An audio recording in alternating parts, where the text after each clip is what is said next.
मैं आज आप लोगों के साथ थोड़ी चर्चा करना चाहता हूं दिल्ली विधानसभा के चुनाव की।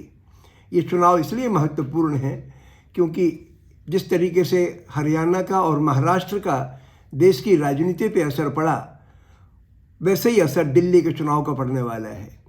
अगर इस चुनाव में नफरत हावी हो गई तो हम लोग पटरी से डिरेल हो जाएंगे, हिंदुस्तान की राजनीति फिर गड्ढे में चली जाएगी। और अगर नफरत की ताकतों को सबक मिल गया तो हिंदुस्तान की राजनीति यानी संसद और विधानसभा में ताकत आ जाएगी, जो लगभग ख़त्म सी हो चुकी है। इसलिए इस विचार को गंभीरता से लें।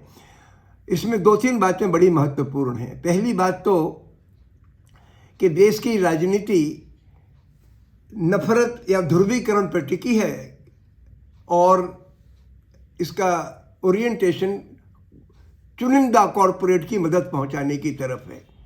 और चूंकि कॉरपोरेट का कब्जा हिंदुस्तान के तमाम संस्थानों पर, खासतौर से एजुकेशनल इंस्टीट्यूट्स पर हो चुका है और देश की राजनीति को पैसों के ज़रिए, मीडिया के ज़रिए प्रभावित किया जाता है, लिहाजा राजनीति का ये रुझान जो कॉरपोरेट मुखी हो गई है उसको जनमुखी बनाने की तरफ होना चाहिए।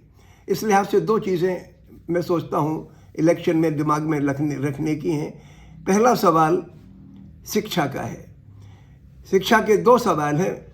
एक तो ये कि 12वीं के बाद दिल्ली में पढ़ाई लिखाई की अपॉर्चुनिटीज़ विद्यार्थियों के लिए बहुत लिमिटेड हैं। लगभग 3.25 लाख बच्चे 12वीं कक्षा पास करते हैं। उसमें आधे बच्चे ज़रूर चाहते हैं, अच्छे नंबरों से पास होते हैं, वो चाहते हैं हमें कॉलेज में एडमिशन मिल जाए। लगभग 50,000 बच्चे दिल्ली से बाहर के भी दिल्ली में आके पढ़ना चाहते हैं, तो दिल्ली में 2 लाख का इनटेक की ज़रूरत है कॉलेज लेवल पर, इंक्लूडिंग टेक्निकल एजुकेशन। लेकिन इस वक्त 1 लाख से कम है। दिल्ली के सारे कॉलेजेस को मिला लो, तकनीकी कॉलेजेस को मिला लो, मेडिकल कॉलेजेस को मिला लो, तो टोटल इनटेक 1 लाख से कम है।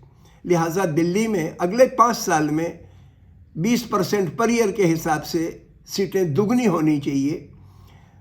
ये पहली ज़रूरत है दिल्ली के विद्यार्थियों की शिक्षा के एतबार से। शिक्षा के एतबार से दूसरी ज़रूरत है कि दिल्ली की जितनी शिक्षण संस्थाएं हैं कॉलेज लेवल की या यूनिवर्सिटी लेवल की, उन पर इस तरीके का वाइस चांसलर या प्रिंसिपल बिठा दिए गए हैं और इस तरीके की भर्तियां की गई हैं पिछले सालों में, जिससे वहाँ के बोलने की आज़ादी ख़त्म हो गई।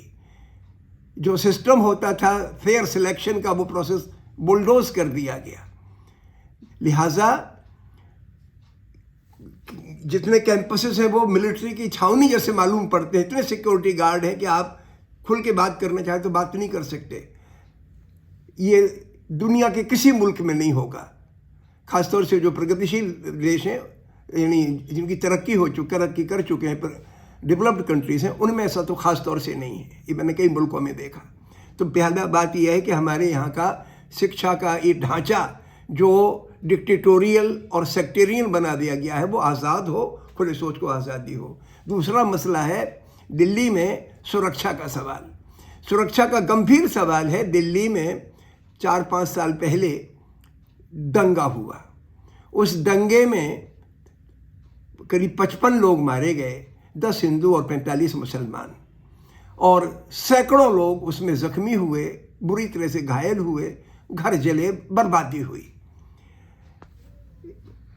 दिल्ली की विधानसभा में इस पर आवाज़ नहीं उठी। केंद्र सरकार ने तो खैर इस जुल्म में भागीदारी इस रूप में की, क्योंकि पुलिस प्रशासन उनके हाथ में है। जिस कम्युनिटी से का ज़्यादा तबाही हुई उसी कम्युनिटी के लोगों को पकड़ा गया और आवाज़ नहीं निकली, और उसके नाम पे पकड़ा गया उन लोगों को जो CAA के सवाल पर, जो नागरिकता संशोधन कानून बने थे उनके सवाल पर, क्योंकि वो धार्मिक आधार पर पक्षपात बरतते थे, तो उस पक्षपात के खिलाफ जो एक अहिंसक आंदोलन खड़ा हुआ है इस देश में, उस आंदोलन को कुचलने के लिए दंगे का, टेरर का माहौल पैदा किया गया, दंगे किए गए।